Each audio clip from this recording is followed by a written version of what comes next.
How much better would your life be if you stopped putting things off? There are misconceptions about procrastination, but if you actually understand what's going on in your brain, you really can avoid a lot of the bad tendencies that go along with procrastination. So stay tuned, and we're going to talk about some of those.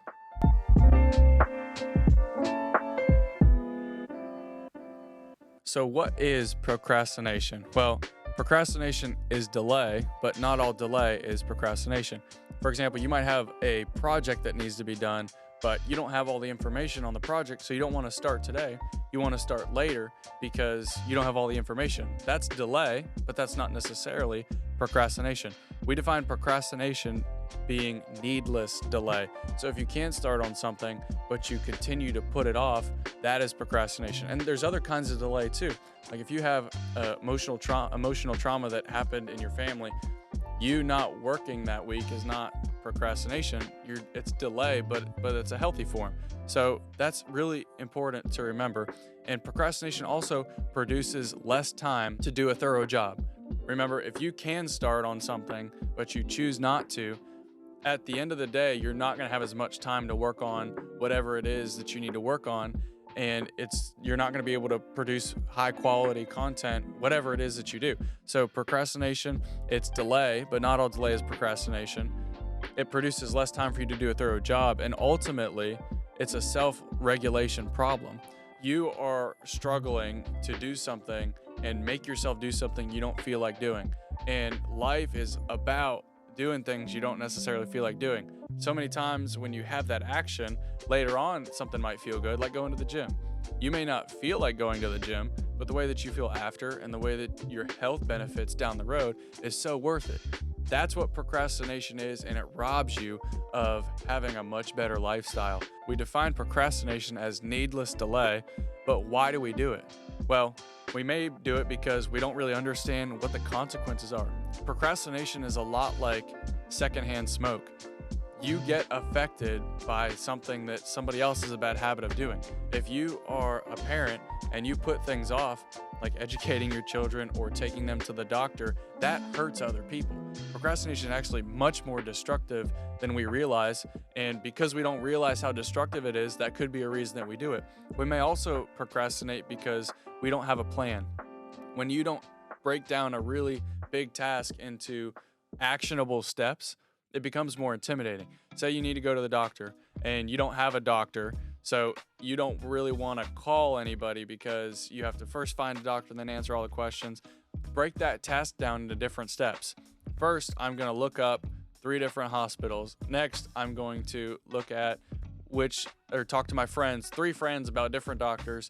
My next step is going to be talk to the doctor, whatever the case is. Build out a plan so that you're not looking at this big ominous task that's not broken down into actionable steps. Another reason we procrastinate is perfectionism. We think, oh, I can't do this thing perfectly, so I'm not going to start.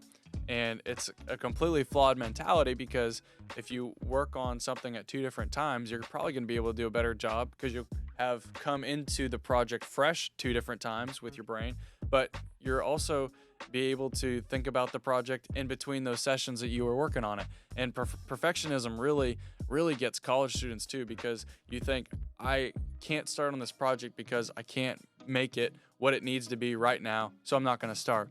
And then you end up waiting till the last minute and being stressed, and it's a terrible way to live life. Another reason that we procrastinate is because of instant gratification. We tend to do things that make us feel good in the moment.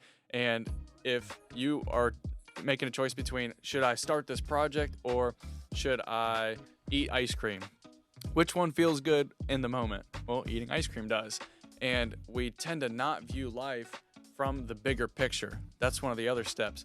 When you are so focused in on how can I feel right now versus how do I want to feel long term, or how will this decision right here affect the big picture, it completely changes your decisions. And when you can step back and look at the bigger picture more often, and you don't forget that, oh, there is a bigger picture that I need to be considering, you're going to be able to completely come into procrastination with a different perspective. And people that tend to look at procrastination from a bigger picture usually don't procrastinate as much. So that's another reason why we do it. We've talked about what procrastination is and why we do it. So how do we stop? Well, One of the things you can do, and I mentioned earlier, is create a plan. Whatever you're procrastinating, you may be procrastinating something watching this video right now, and shame on you. You need to go work on that thing. But if you create a plan, you create actionable steps for the tasks that you need to complete, you're going to be much less likely to procrastinate because you say, okay, here's my 7 steps. I'm going to do 1 on Monday, 1 on Tuesday, 1 on Wednesday, and you're going to be able to get going on something. And then what you'll notice is you'll do 1 step, and then you'll feel you'll feel that excitement because you got something done, and you might jump into the next step, and you'll see that project or that thing you thought was going to take a really long time really wasn't that hard, and it really didn't take as much time either. You need to create a plan if you want to stop procrastinating, but you also need to find the source. And journaling is really helpful in this area. If you feel like you're really not starting something that you need to start, you've been putting it off for a long time, just write about it. What are the sources? What are causing you to procrastinate? Also, this might be different depending on the project, but if you journal, you might be able to get some clarity, and you'll better be able to address that source if you know what it is. So journal, find the source.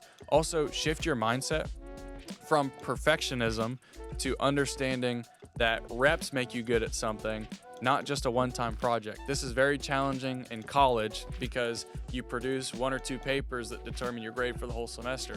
And that is really kind of different than it's very different than the way humans get better at something is by doing it over and over and over and over again. You try to make this perfect project, but you'd almost be better off doing several of those projects, not trying to make them perfect.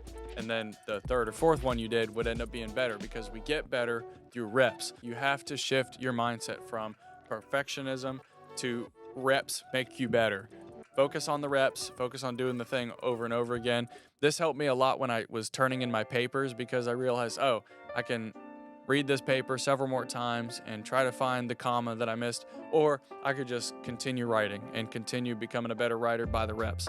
Shift your mindset. Don't think about things as a one-time. It's reps that make you good at stuff. Shift your mindset from perfectionism, and also keep in mind delayed gratification is a huge part of why we procrastinate, because we're not skilled at doing something now that we don't get to see the results for.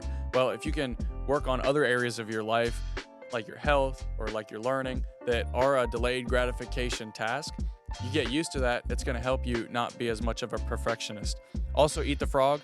This comes from, I think Mark Twain said this first, but do the hardest thing in the day first. Count down from 5 to 1. I read a book called The 5-Second Rule. I think it's by Mel Robbins, but it was the idea that you can count down 5, 4, 3, 2, 1 to whatever thing that you don't want to do. And when you start counting down, you're creating a habit loop. If you haven't heard anything about a habit loop before, watch my video here on atomic habits. You create that habit loop and you are producing an action right at the end of the countdown. That can help change your environment, put yourself in a position where you're around more factors that are going to help you get going. Do something difficult. Andrew Huberman says if you can do a cold shower, or you can do something much more difficult than the thing you're procrastinating, the way that your dopamine levels are, you kind of rebound it, and it helps you do the other thing because it's like easier. So if you're sitting there not wanting to do a paper, do 200 push-ups or 10 sit-ups or whatever. Then after you do that exercise that was way harder than starting on the paper, then start on the paper.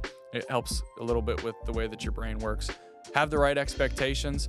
Don't have too low expectations or too high expectations. Those things will cause you to put things off. If you have the super high expectation, that perfectionist mindset, it'll hurt you. And if you have the too low expectations, why are you wasting your time even doing the project? Parkinson's law, work always expands the time you allow it, and then add a reward to the completion of that project that you've been putting off. There you have it, some key thoughts on procrastination. We talked about what it is, why we do it, and how to stop procrastinating. Now that you have this information, apply it, because procrastination does not just affect you like secondhand smoke. It affects the people around you, and you're going to hurt others if this is something that's part of your life. Work on procrastination, apply some of these steps. We'll see you in the next video.